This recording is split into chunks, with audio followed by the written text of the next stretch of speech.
A letter to our Prime Minister. Dear Boris, can we talk? As our Prime Minister and somebody closely connected to our cause, I urge you to please listen. We desperately need your help. My name is Vicky Dillon. I am part of a patient group who volunteered for a pretty significant risky clinical trial which involved brain surgery.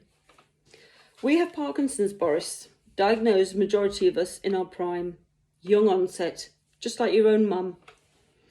I don't need to remind you of the devastation, the frustration and the heartache that this condition reaps upon not only those diagnosed, but those near and dear. Of course I don't. Like my own children, my boys, you grew up with this. It is for us a life stolen in our prime and replaced by a slow, torturous demise.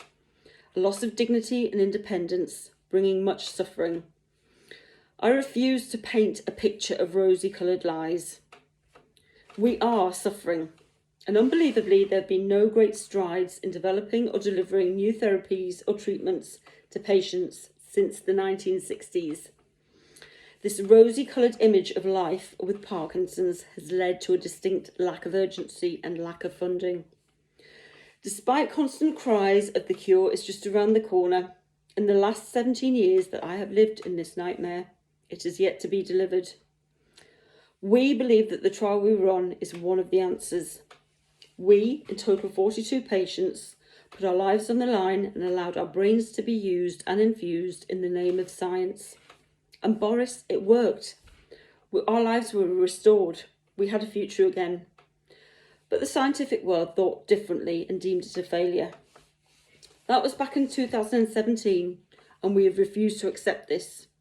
And with our mantra, stand up, shout out and be counted, we have miraculously started to be listened to. We're moving mountains, Boris, but there's only so much we can do. And like I said, we desperately need more help. Not just for us today, but for those yet to come. We're expecting another global pandemic, well known and well documented. A public health crisis again. The time to act is now. COVID-19 has taught us many hard lessons. We must learn from these. Money promised to help fund and support vital research has not been delivered. Why? The evidence into health promotion, early detection, delaying progression by the work carried out by amazing pioneers such as Dr. Laurie Mishley, Joy Milne, as well as the advancement into surgical interventions by those brave enough to think outside the box, like our surgeon, the genius that is Dr. Stephen Gill, cannot be ignored. The time, effort, money and misery saved will take a huge burden off the economy and the NHS. Quite simply, Boris, if you'll excuse the pun, it's a no-brainer. Much relevant data has also not been acted upon or delivered to patients who indeed have the ability to improve dramatically by making simple adjustments to their own life choices. Again, the question begs why. So, Boris, think of yourself, think of your mum, think of your siblings, your children, all at an increased risk. Together we can change the course of our destiny.